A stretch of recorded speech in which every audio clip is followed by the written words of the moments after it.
Religious professionals tasked with trying to teach sacred texts like the Torah to people have two crowds to think about. The easy crowd are the traditionalists. They tune in to hear what your text has to say because it's there and it must be important. It must be relevant because it's there.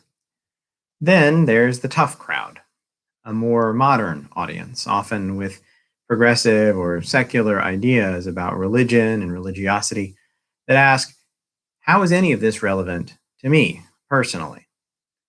From this standpoint, our Torah portion this week, Parshat Shemini, is a challenging text in many ways. Making it seem relevant to contemporary readers poses a challenge. It contains a great deal of incidental material about the Levitical priesthood and its sacrificial rites. It focuses intently on notions of uncleanness and abomination as God lays out the basics of kashrut, dietary law, describing which animals the Israelites are to consume and which they must avoid. It features the seemingly senseless deaths of Nadav and Avihu, the sons of Aaron, who have offered Eish Zarah, alien fire, before God. Perhaps hardest of all, it relates Aaron's reaction to his sons' deaths, a simple, inscrutable silence, which traditional commentators have portrayed as obedient submission to the harsh justice of God. Indeed, in Nachmanides' reading, it is precisely this harsh justice to which Nadav and Avihu are appealing when they offer their alien fire. They're reaching out to God's pitiless aspects of din and gvura, and they get exactly what they are seeking, and it destroys them. But despite the old-time religion and the doom and gloom here, this parasha turns out to be central to the Torah, both literally and figuratively. The word darash in darosh darash, Moses inquired, is traditionally considered the middle word of the Torah. The rabbis say that the purpose of this arrangement is to remind us to inquire for ourselves, to study the text constantly, always mining it for new insights. In following that injunction, we can also find other evidence of the centrality of this parasha and the events it relates. The emphasis on the priesthood and ritual sacrifice, for example, serves as a reminder that the Israelites have been called to be a kingdom of priests and a holy nation. The exposition of the dietary law is similarly important for its role in setting the Jewish people apart from the peoples around them. Through the observance of these customs, the Israelites, and later the Jews, will distinguish themselves from their neighbors. They can aspire to holiness not merely through their commitment to the Torah and its mitzvot, but through preserving a history and an identity separate from that of the larger crowd. Despite the ease with which we can uncover gems such as these in certain parts of the parasha, the story of Nadav and Avihu offers a very different set of problems. Two of Aaron's sons are killed, consumed by a fire from before Hashem for no greater error than the manner in which they have offered God an offering. Their offering is alien fire, which he had not enjoined upon them, as we read in the text. So on the surface, this is a cut and dry case. They took it upon themselves to decide how they would worship Hashem, and for their presumption, they were destroyed. This reading is troubling, to say the least. If we're told to be a kingdom of priests, if we're expected to devote ourselves to God's service, then how are we to understand God's apparent cruelty in this instant? Has the judge of all the earth passed a death sentence on the next two potential successors to the position of high priest, merely for their poor performance in a priestly game of Simon Says? Disturbingly, the reaction of Aaron, the bereaved father, seems to support such a reading. Moses immediately offers his interpretation of his nephew's fate, and Aaron responds. We read in Leviticus 10:3, Vayomer Moshe el Aharon, Moses said to Aaron, Hu asher diber Hashem lemor, this is what Hashem meant when he said, Bikrovai ekadesh, through those near me I will show myself holy. The al pnei chol ha'am ekaved, and the weight of my glory will rest on the entire people. Vayidom Aharon, and Aaron was silent. This is what Hashem meant when he said, through those near me I shall show myself holy, and the weight of my glory will rest upon the entire people. And Aaron's response, this haunting phrase, we're told simply, Vayidom Aharon, and Aaron was silent.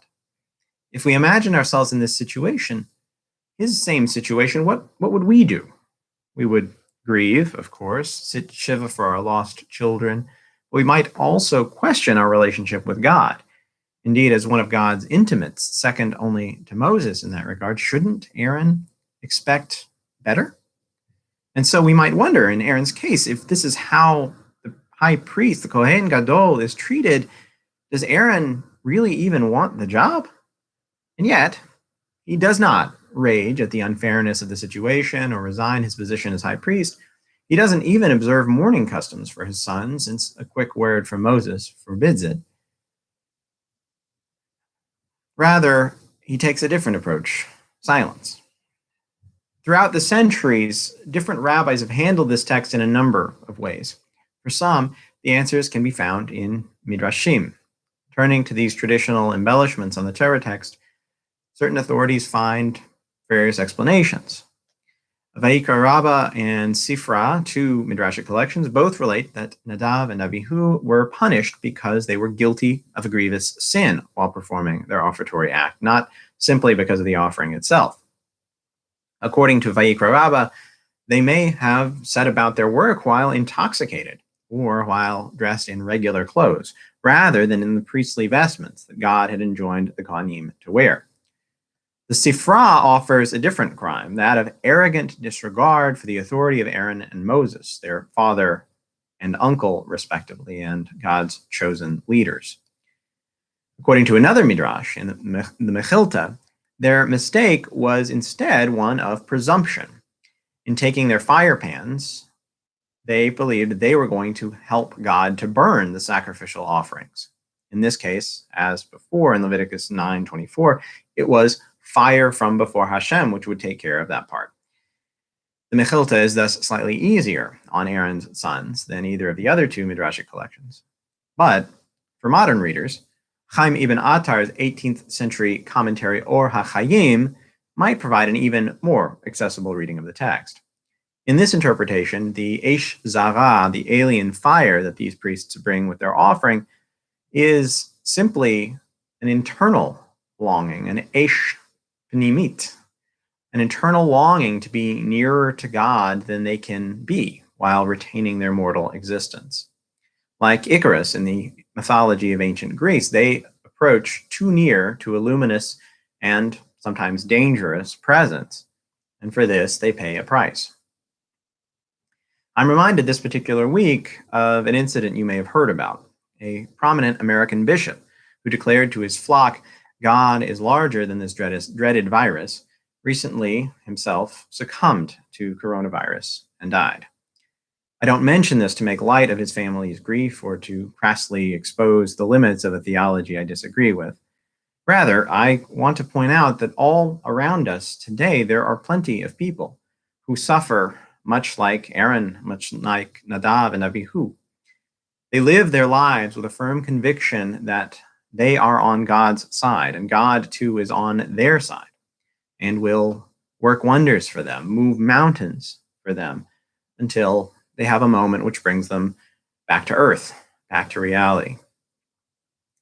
It's a loss, not only in the sense of the tragedy itself, of whatever they happen to suffer, but it can become a loss as well of a passionate, burning, but ultimately fragile kind of faith.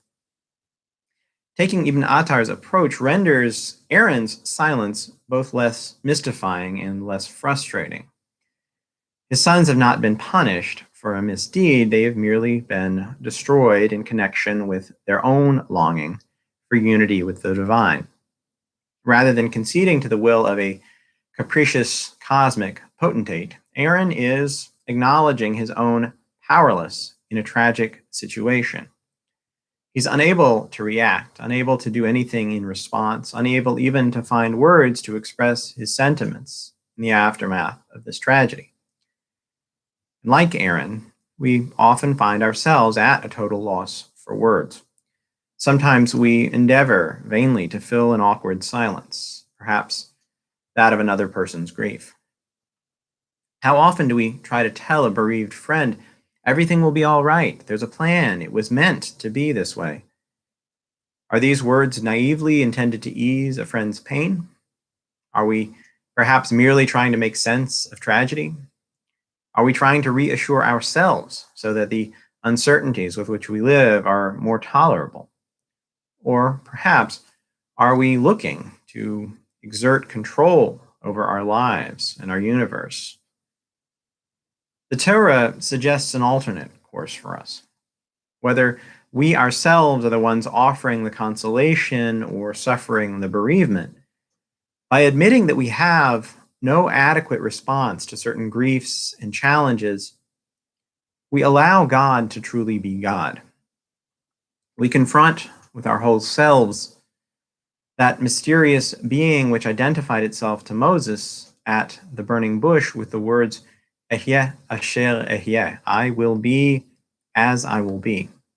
And we let it do just that, be as it will be.